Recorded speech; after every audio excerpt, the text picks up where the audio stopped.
2 months later, I get a call, and he was shot and killed over in Brighton Heights. And from that point on, everything that I do when it comes to being creative is because of him. Because he would look at me and say, Clayton, like it's not just like a oh like good job. It's like he looked me dead in my eyes and say like you were put on this earth to be something great. He was like, I see it in you every time you walk into the building. You're a rock star. Like he would tell me that all the time. He was like, you are destined to be something. He said, I'd never see you work in a 9 to 5 job. Like, he put that light into me when I was younger that I'll never have taken out of me. I'm Clayton, Clayton Cooper, but Clayton Christopher is kind of what I go by. My middle name's Christopher. It's after my dad's brother who passed away whenever they were younger, and so Triple C's is my initials. I think it's kind of unique. 23 from Pittsburgh, born and raised. I love it here, but would like to venture out at some point, meet new people, new opportunities, things like that. I make music that's solely my passion. Truthfully, it's something that I enjoy, that I'll always enjoy. Whenever I'm having a rough day, if I go home and record music, it alleviates all of that. I can feel like I can.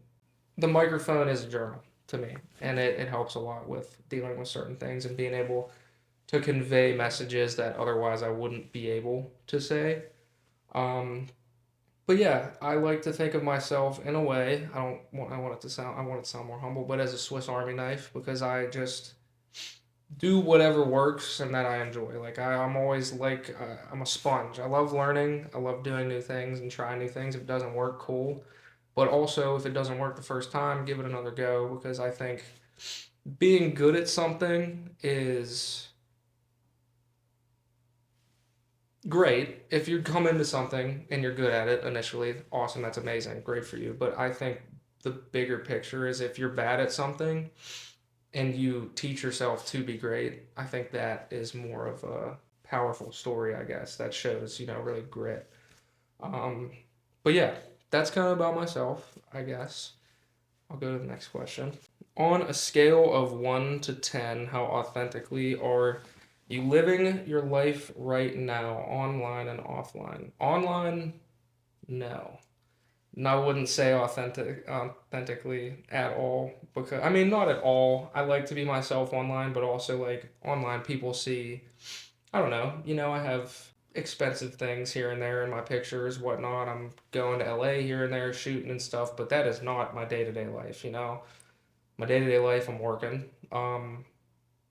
Stressed out more often than not, but social media doesn't see it. There's always two sides to the coin. I always kind of like to say like everyone bleeds the same, and I always say it's something I always tell myself like if I ever get down on myself for feeling some way about a certain thing, I think to myself, everyone deals with things differently. Say I'm having a rough day and I'm frustrated because my car broke down. Okay. That, in a sense, isn't the biggest issue with certain. Like, that's not the end of the world. And there's other people who are out there who are really struggling and don't have a car. So I think about that and I try to learn to be grateful from it. And, but I also think that people deal with things differently. We could be equally as upset about something, but everyone deals with things differently. So I don't look down on anyone for feeling any type of way about something that has happened to them. Offline, I think I live pretty real. I'm a pretty real person. I say it how it is. I could be blunt sometimes, but I think that honesty is the best way to get through things, and communication is the best way to get through things. So I would say in real life, definitely really real, but the things that people see on social media, not necessarily, and that's why I'm here, I guess, right? But yeah, let's see. You found success at a young age. What was that like for you? This is a good question because I think about this very often. When I was like really young, 14, 15, 16, I was doing marketing on Instagram pages for a long time. And I would make a fair amount of money when I was in high school, almost more than what I do now. And having that money at a young age with no bills, no nothing, it felt like I literally for the rest of my life would be up here. Like I was just like, wow, this is amazing. I just continue this and nothing ever is gonna go wrong. But it hit one of the pages got banned, whatever, things didn't shake out with that. Obviously I can't run an Instagram page for the rest of my life. But when that hit, it took a while for me to get back on the horse. How I feel nowadays, say a year ago, I was working at a dead end job and I would look back, and it's people always say high school, the glory days, whatever. And whenever someone says that, it's like you got a whole 50, 60, 70 years ahead of you, like this is just where it started. And I was kind of feeling the same way. I'm like, am I really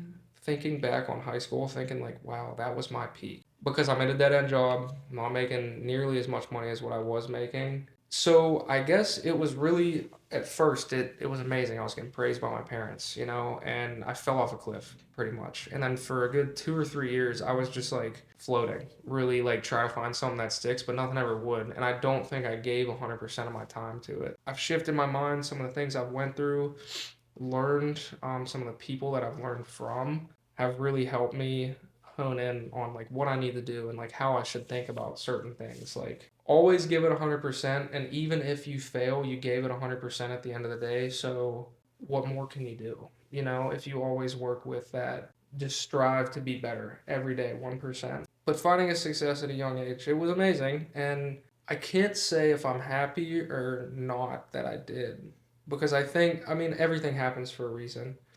And I think that without doing what I did at a young age, I wouldn't have some of the tools under my belt that may have propelled me to get where I am.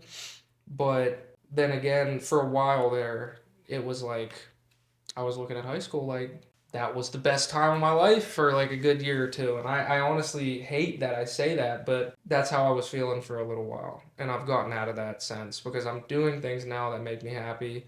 I have people in my life that make me happy. I don't really feel alone anymore, which is the best thing because even whenever I did have people around me who cared, I didn't believe that they cared. It was hard for people, it was hard for me to realize that like people do like people enjoy my company, people appreciate me, like have me around. Like it got dark for a good while. Like I was just running around in my mind, like didn't know what to do at all. But I'm in a much better place now. But there's always going to be stuff that pops up. It's just how you deal with it. And it's what you have under your belt to be able to deal with it and the people you have around you. But yeah, what are you working towards now, and what are your goals? Are you rebuilding or becoming someone new? Right now, I'm working towards music full time, being creative full time, because being in this job that I was telling you about for the past year or so, it's very time consuming and it's taken a lot of my time to be creative away. Like, I don't come home and record as often. I don't go out and shoot music videos, take pictures, and be creative and make art. So that's been a really hard balance to find. I guess in a sense, I'm not as content with myself right now because I'm not being creative as much as I used to be. Whenever I was working that last job, it was a 9 to 5. I had, time at the end of the night to go do whatever. And I was still able to work on music, be creative and stuff. So I got the new job, and then that completely wiped it all out. And I have found myself, like I said, not being as content with myself because I feel like a piece of me needs to be creative and work on things that can come to life in a sense. So that's kind of that. What I'm working towards right now is just getting back to the flow of being able to be creative every day. Like whether it be music, I used to draw. I used to love drawing, and I haven't touched a journal or anything in like a year or two. And that's something I'd like to get back into. And yeah, I mean, I used to like dressing up and being in a nice outfit and stuff like that. And I still do, but I just don't have the time to do it. But it's all up to me to make the time. And that's what I'm getting back to right now. What are my goals? My goals, all time goal, I don't need to be a millionaire. I don't really care to be. It'd be nice to drive, nice cars, have nice things. But if I can make $100,000 a year doing music, that would literally be the best thing that I can even think of right now. Just having people around me that I love, people around me that I care about, who I can support and who can support me, and just be able to do music and be creative and kind of work in a sense on my own, but hand in hand with other people as well. Just be kind of my own boss and be able to be creative every day. And that's a big thing. And that's a big thing that always keeps coming up in the past couple years is that I'm not that creative anymore. So that's a big goal. Just get back on that horse of that. So in a sense, it's rebuilding something, not becoming someone new because I still have that little kid in me who just likes to do things and just try to be good at whatever he does. And that's where that I guess comes back in from the high school thing just because I I was the shit in high school. You know what I'm saying? And I guess right now I'm working on becoming the shit again. That's what I can say. Um, okay. Talk to me about your father. What did you do? Or hold on, let me say it again. Talk to me about your father. What did you inherit from him? What are you trying to do differently? So my dad, he has the biggest heart. He does. He has the biggest heart ever. And what I inherited from him, he's an emotional person.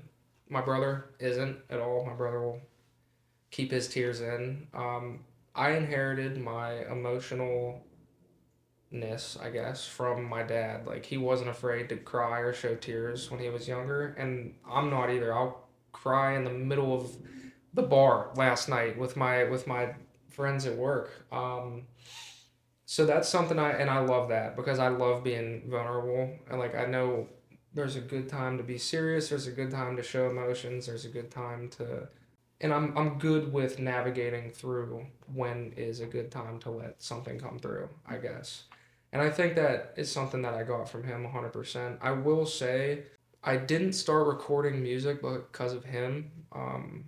I found the love of music for him. I'd be laying in bed. I used to have horrendous anxiety, and like when I was younger, wouldn't be able to fall asleep at night ever. I was afraid someone's gonna like break into the house or something.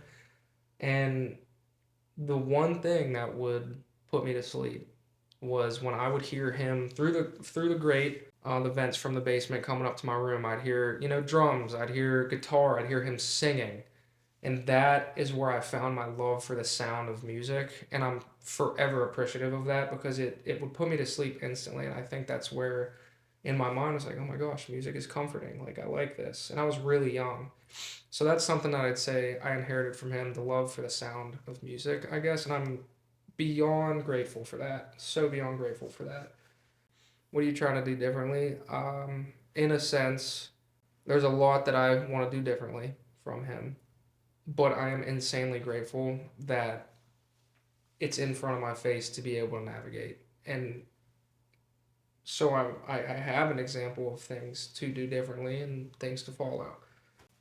But this is going to be this one is going to be, I can talk about this one forever. Um, you lost a friend, LeVar.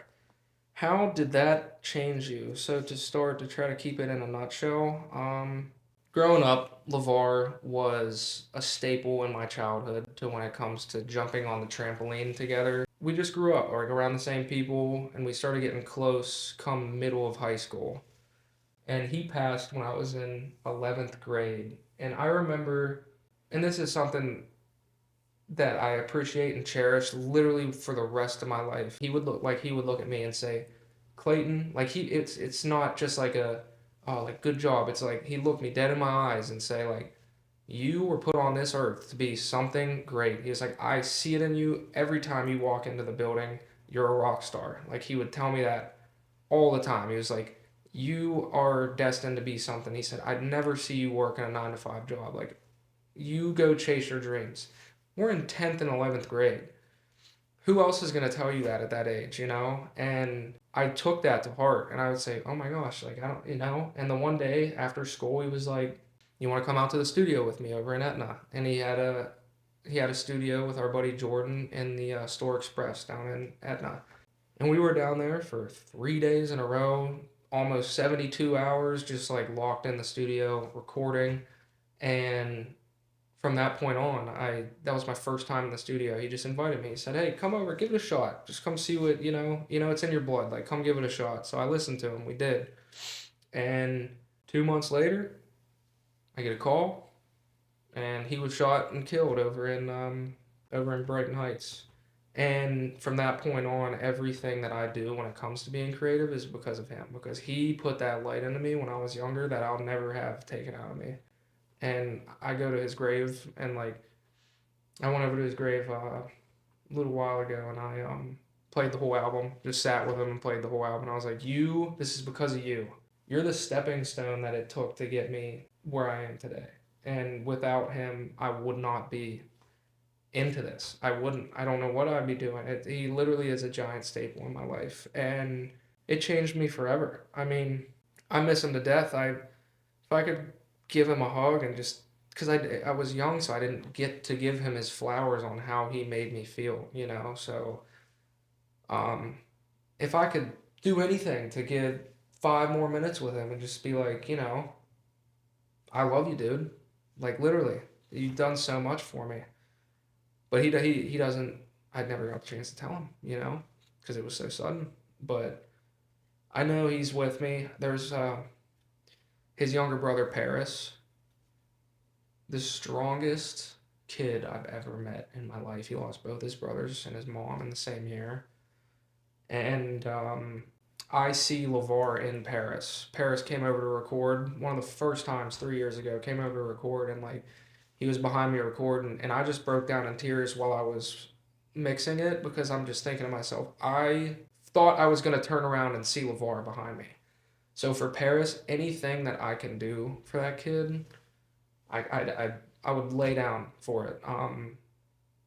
Things he's went through, he's gonna be great. He is going to be, and he's changed and matured and progressed in his life over the past couple years more than anyone I've ever seen. Like, I'm so proud of him, and I see LeVar in him. You know, I see his two brothers in him, and it's actually so crazy to think. But I would do anything to give LeVar a hug or just tell him I love him one more time because never get that chance. So that's why every single day I tell people who I really care about, I love you, be safe every day that I can, because you do not know when that last time that you get to talk to someone is going to be. I mean, things change in a, you know, blink of an eye. There's been so much death in the past year and a half when it comes to my friends and family that it's really shaped how I view things. It's really reshaped how I view people and things because, like I said, you're never going to know. You're never going to know. There's not a ticking timer above everyone's head that says you're going to be gone in a week or 2 weeks. You know, it's just like treat every day like it's your last because you could wake up tomorrow and not be healthy. You could be sick. Something could happen. So I'm just learning and working on being grateful for what I have right now and the things that are actively in front of my face because I can't change the future when it comes like I can change the future when it comes to myself, but I just live every moment in the present and try to be appreciative of the sunny day. Try to be appreciative of being here right now, you know, of you know, my car broke down the other day and I'm like, what am I going to do? You know, what am I going to do? I can get a rental. I have a good paying job. I have people around me to help, whatever. And in a way, this is literally all because of LeVar. I love him so much, and I just never got to say it. So it's something that I think about all the time. Every day goes by, and I think about him. If I'm out at work and I'm like, oh, there's an hour left, like I should just go sit in my car. I'm like, LeVar has. I just think to myself, like, he can't do anything. So I need to be grateful for what I can do. And that's kind of what it comes down to. He's the biggest impact of my entire life. 100,000%. And I will forever be appreciative of you, LeVar. All right. So, talk to me about community. You say you love helping people. Where does that come from? In a way, comes from from LeVar, and also I don't know. I think that's just something I have about me. I love helping other people when it comes to even seeing people less fortunate than me. If I can help them make their day or like do something, anything. Like just yesterday, I was in Dollar General and there was this older lady just pushing around her cart and she was trying to grab a cup off the top shelf, and I'm like, just walk up, oh, let me get that for you. You know, like little things like that. Doing what I do, I meet a ton of people, and so there's a lot of opportunity to do so. So anytime I can, I just do. And I don't 100% know where that comes from. I just love people in general, and anything that I can do to help, I think helps me feel better. It helps them feel better. If I can be a light in someone's day when they're having a bad day, that is better than money. That's better than anything, seriously.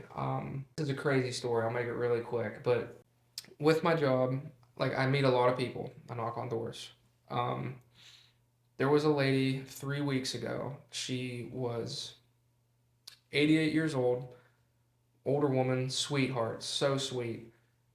And I'm talking to her on the front porch, and she's like, "Come in, it's hot around here, whatever. Like, come sit down." So I come in, and we're sitting down. I was there for an hour and a half, just having a great conversation, getting to know her, where she grew up, just learning from other people as well. And by the end of the conversation, I mean, she was showing me around the beautiful house. It was like I walked into,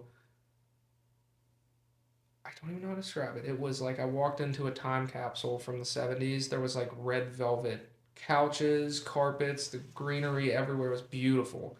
So she showed me around the house and whatnot, and I'm just like, I love learning from people, not in the sense for my own benefit, but I just love hearing people's stories. I love getting to know someone on a deeper level, even if there's no real benefit. It's just like something I like. I love having conversations and being engaged in them.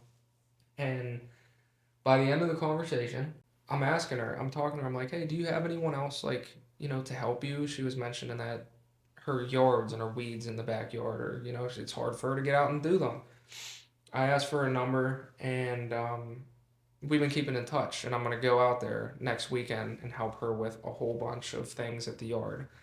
And at the end of the conversation, before I'm leaving, she says, Clayton, put your name. She got a pen, got a piece of paper. She said, put your name on. And this is like not warranted or asked for whatsoever. This is not anything of what I expected at all. This isn't like the reason I was having a conversation with her or helping her out, but said, put your name on a piece of paper, write your number, write your house address.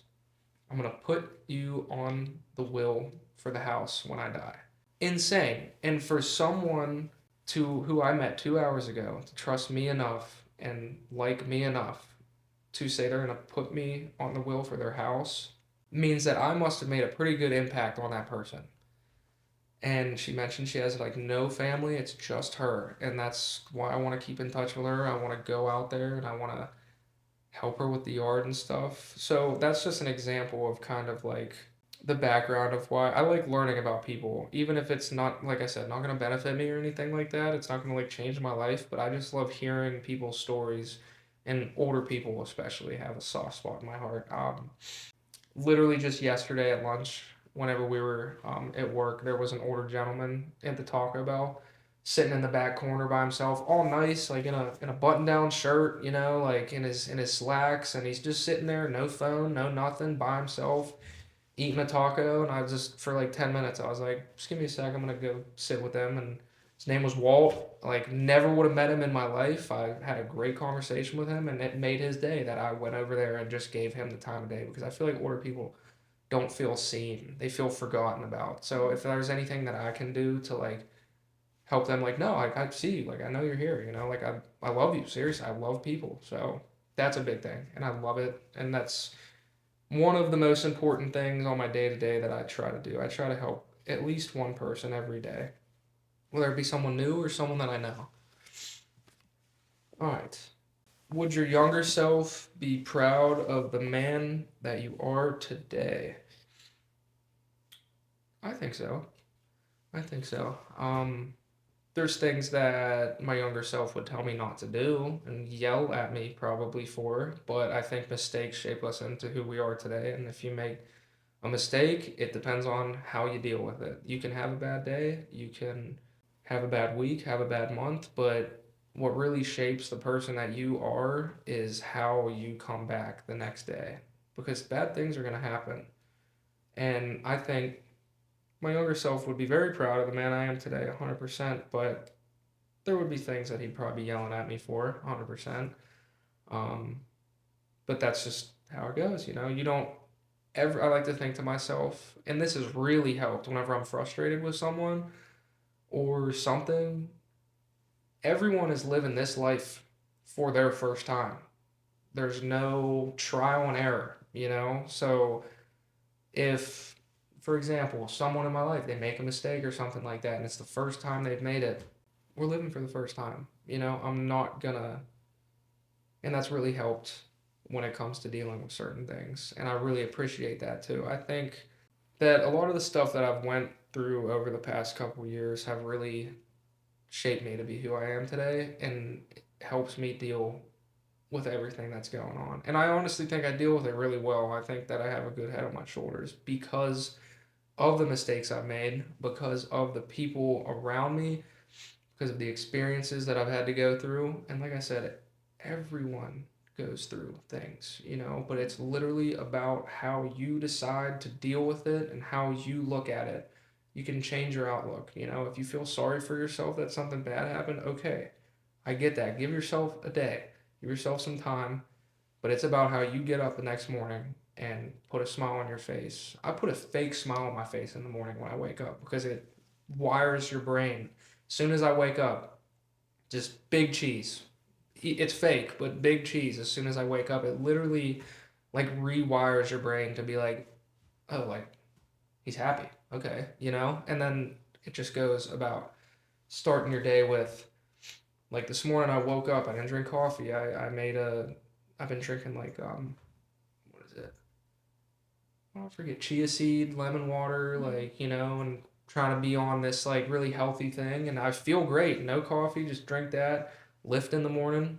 Within my first 30 minutes of waking up, I've been trying to get out, walk my dog in the sun, get some sunlight on my skin, and then I start my day. That's like a mandatory thing because I think it sets you up for a good day. If you wake up, you go on your phone and you're like, okay, TikTok for 20 minutes and then you smoke or whatever, like right off rip when you wake up, your day's cooked. It depends. It's all that first hour is so important in your day. And that's what I've really been trying to work on because it's been helping. It's been helping me have a better day and keep a better head on my shoulders. But yeah, that was kind of a loaded answer for that question. But yeah. All right. What would your future self tell you to stop holding back? It's a good question. It's a really good question. I'm not 100% sure, truthfully.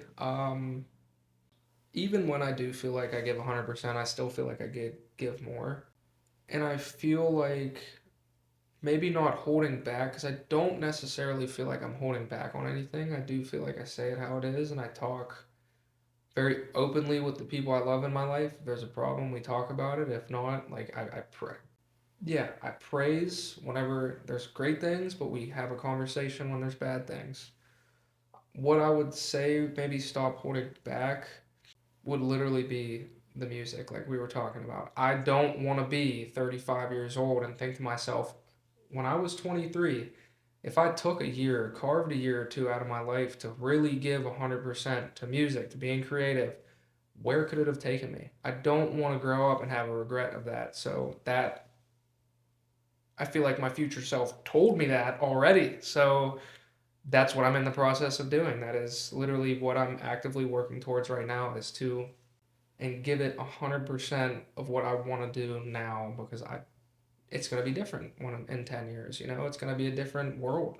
So just give it 100% right now and don't wait for change to happen to you. You have to go make the change. So that's kind of where I've been, and I think that's what my future self would tell me, and he has told me that. So yeah, what are you learning to love about yourself?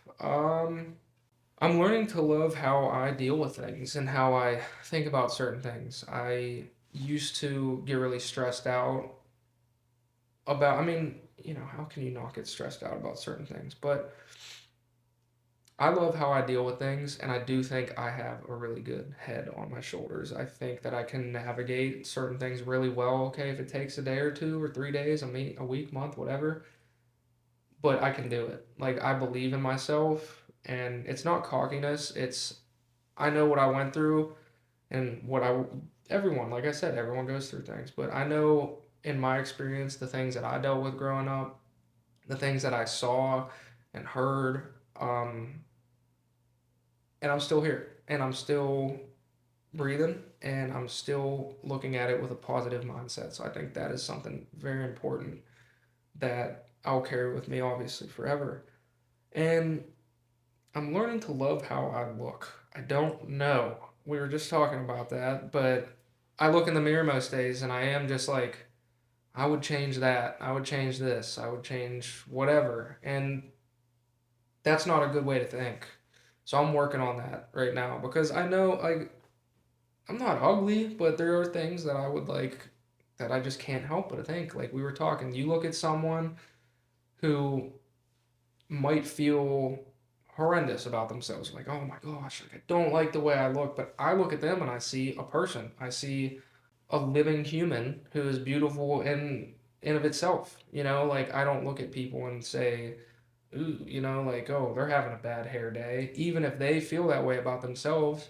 So why would other people look at me and think that? So I need to be lighter on myself when it comes to that because most people aren't going to see the pimple on your cheek, but I'll put it like this. I had a massive pimple on my cheek the other day, and all morning I'm like, oh my God, like I got to put a pimple patch on or whatever, and I didn't. And then at work, I was like, dude, look at this thing on my cheek. And they're like, I didn't even notice it. So it's how you view yourself is the most important. And this is something that I actually thought about the other day. I really, really like this. And it's so self explanatory. It's not like groundbreaking news or anything. But I was driving home from work and I was talking, not to my, I was just in my head, whatever. And I was going down 65 and I looked to the right of me in my passenger seat and there was no one there. Obviously, it's just me. And I thought to myself, who do you talk to whenever there's no one else in the room? Me. You talk to yourself. So in my head, for some reason, for like a split second, I look to my right and there's another version of me sitting there. I'm having a conversation with them. And it's such, like I said, it's not any groundbreaking thing, but like literally, when you're in the room with yourself and it's just you, when you're all alone, who do you talk to? All you have is yourself. And that's something that came to me the other day, and I was like, wow, like that's true. Like it is literally like if it's just me, I'm in a room right now with 20 different versions of me, and it depends on which one that I look at and look up to is where I'm gonna go. That's something that I thought about the other day. That was pretty, like to me, it was like big, but in the sense it's common sense because there's no one else in the room. You're not gonna talk to anyone, but you have yourself always is the gist of it. If you can't be happy with yourself, you're not going to be happy with anyone. You have to love yourself on the inside and out before you can go give any of that love to anyone else. And I do love myself, but I think you could always continually progress in that. There's never going to be like 100%. You're always going to be progressing in that. So that's something I'm learning. And how has it felt to be seen in the hot seat today? I loved it. I feel good. I feel like I just had a therapy session. So I really appreciate it. Yeah, it feels good to like talk out loud and say these things. And I hope that maybe some things that I've said that some of the people watching can maybe think of and just take that and carry that with them throughout the day because that's legitimately why I feel like I was on this earth or why I was put on this earth was to help other people. And that's something that I love doing. And that's something I'm going to continue to do. So I hope that people would take some things away. But yeah. Thank you, Clayton. Thank you for being here. Thank you for having me. Yeah, of course. I very much appreciate it. It's been great, honestly.